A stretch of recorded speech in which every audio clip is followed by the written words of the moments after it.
Hello friends, నమస్తే. Welcome back to our channel.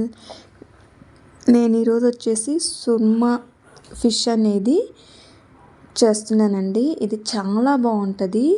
ఒకసారి మీరు ఇట్లా కలుపుకొని ఫ్రిడ్జ్లో పెట్టేసుకొని మీకు కావలసినప్పుడు ఇలా ఫ్రై చేసుకొని తింటే చాలా బాగుంటుందండి.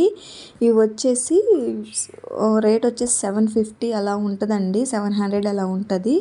వీటిని బాగా క్లీన్ చేసేసుకొని నేను వచ్చేసి పసుపు, కారం, సాల్ట్, గరం మసాలా, ధనియాల పొడి, జీలకర్ర పొడి, అల్లం వెల్లుల్లి పేస్టు, 2 నిమ్మకాయలు పిండుకున్నానండి, కొద్దిగా పెరుగు, ఇవన్నీ వేసుకొని బాగా మిక్స్ చేసుకొని మనము వీటిని ఫ్రిడ్జ్లో అనేది పెట్టుకోవాలి.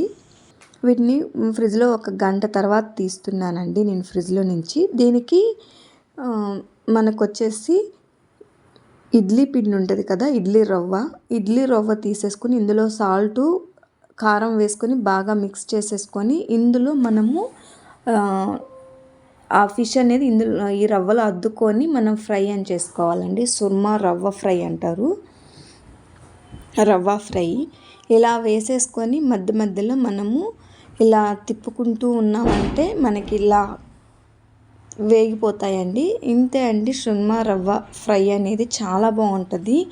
ఒక్కసారి మీరు ట్రై చేయండి. ఈ వీడియో నచ్చితే లైక్ చేయండి, సబ్స్క్రైబ్ చేయండి. నెక్స్ట్ వీడియోలో మళ్ళీ కలుద్దాం. బాయ్.